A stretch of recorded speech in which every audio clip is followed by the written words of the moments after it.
Throughout this semester, we have examined different aspects of diversity in our society by looking at the topics and the perspectives.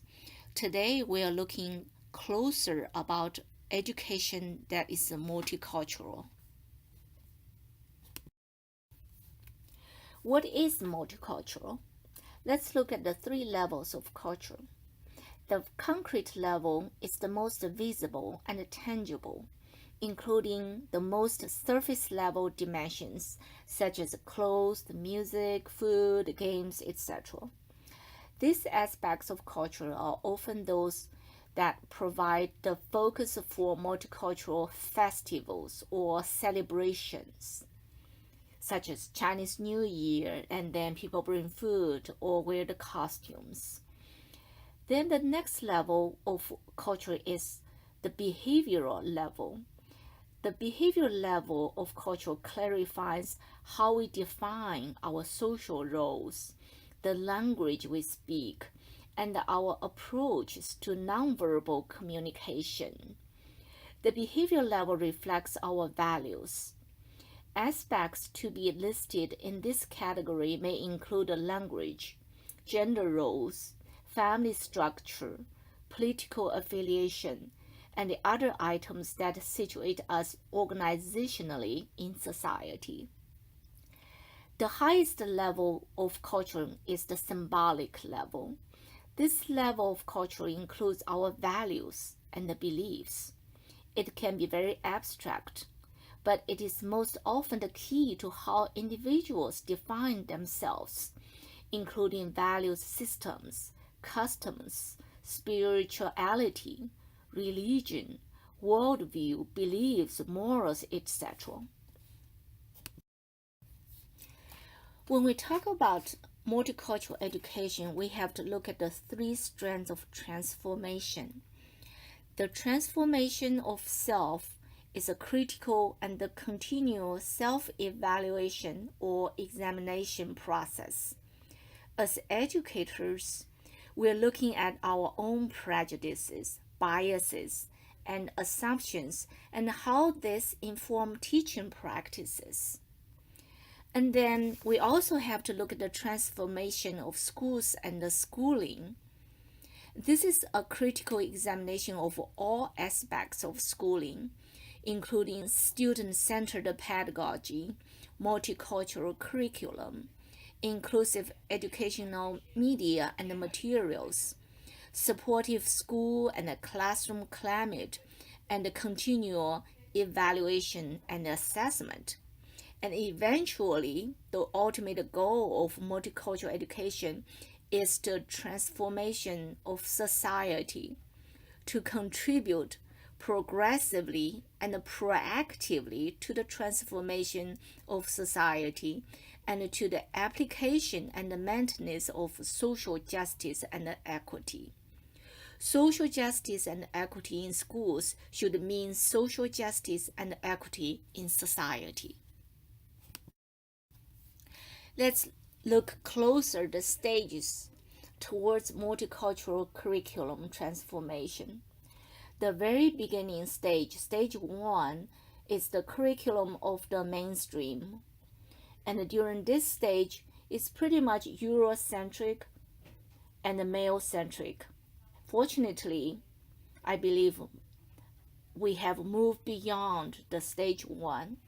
Stage 1 of multicultural curriculum transformation is harmful for both students who identify with mainstream culture as well as individuals from non-dominant groups.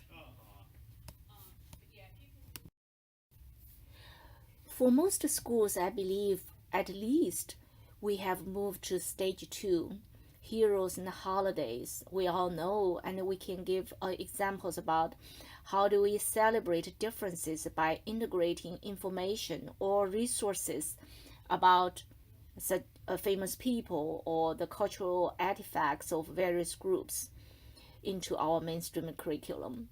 But at this stage, still, the focus is on tangible cultural items. Then, at stage 3, we move beyond heroes and holidays or tangible items to add substantial materials and knowledge about non-dominant groups to the curriculum. At stage 4, structural reform, we're including new materials, perspectives, and voices, and those were critical with the current frameworks of knowledge. The purpose is to provide new levels of understanding from a more complete and accurate curriculum. Finally, the stage 5 addresses multicultural social action and awareness. At this stage, social issues including racism, sexism, and classism are directly addressed in the curriculum, as well as explicitly addressed.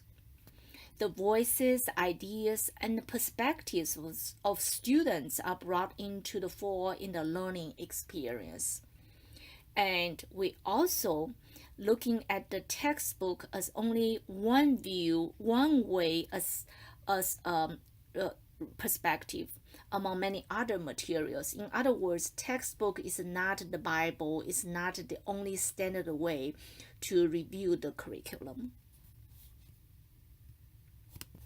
I also want to point out is the changes or the transformation from stage 1 to 5 is not linear. In other words, sometimes we go back and forth and there's nothing wrong.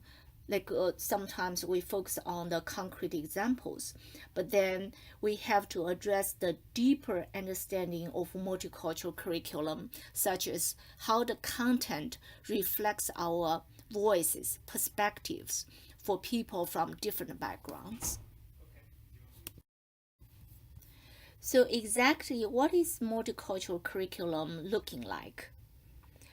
Broadly, we can look at whether the curriculum reflect culture in academic subjects, and this is the basic or foundation of multicultural curriculum. We're looking at the knowledge about students' cultures and how we address culturally responsive teaching, as well as the subject matter, whether they becomes meaningful to students, particularly students from different backgrounds. Then we always should look at the multiple perspectives. We know that perspectives may vary for good reasons. People from different home environment, different cultural background may view the knowledge differently. And then how do we help ourselves and others understand the reasons? Finally, no matter how different or diverse our students are, we as educators, we want to hold high expectations. Throughout this semester, we have discussed about generalizations that either is negative or inaccurate. So the danger of generalization could lead to bias, stereotyping, and prejudice. So holding high expectations across all students could help us avoid negative generalizations and avoid inaccurate generalizations. We have to look at the people first, the individual student's culture, but we also have to let the message conveyed across that high expectation is for all students. How can we engage students to make it meaningful and relevant? By engagement, we really mean from students' perspective, what really is meaningful to them. Based on a national survey, here's a group of teenagers from across the country shared their views, their perspectives of how teachers can engage them. For example, being passionate about what you teach, whether we can make connection to issues that students care about, not only at school but also outside school. Do they have choices? Oh, everybody may have different choices, but on the other hand, how do we make sure that each student actually understand the topic, the purpose, their preference, etc. So anyway, engaging students is the first step of meaningful learning. Developing critical thinking really help answer the big question, why do we teach? Do we just give students the information or the knowledge, or we help them develop critical thinking that beyond school and use the critical skills they will use for the rest of their life? So first of all, we want students question the validity of knowledge. Some information that published in a textbook does not necessarily mean this information is valid. Or any resources, particularly nowadays through internet or any other media, that they are published. So how do we ask students or help students question the validity of the knowledge? Then they will have to make their own choice, and then they will have to explore other perspectives because one textbook only represents one perspective. And finally, by exploring other perspectives, by verifying the validity of knowledge, we're trying to minimize biases and stereotypes. What is hidden curriculum? You may go to school, observe a classroom, observe student activity, or even look at the contents of a curriculum. But the hidden curriculum is something that unstated, but that's important. Usually that reflects the norms, values, and the beliefs about the social relations of school and the classroom life. However, they don't usually state it in the curriculum. These norms and values support the formal curriculum. Hidden curriculum is not taught directly.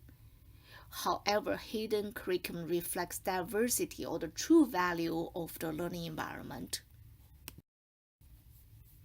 Finally, I would like to share a multicultural problem-solving model. The first step is to identify a problem, and then to explore the problem from different perspectives, and then identifying challenges and related opportunities to deal with the challenges. Then move to strategies. What strategies, specific approaches could be used to deal with the challenges? Solutions will be developed as a team model, but we also have to be careful how the solutions help reach the expected outcomes. Learning involves both process and the product.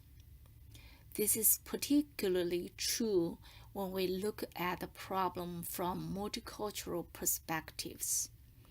We want to help students identify a problem from their own perspectives, but we also want to remind them there is expected outcome, which is the high expectation, and we want them to believe that they can do it, but they have to engage themselves. They have to motivate themselves from their perspective. They realize this learning is really occurring.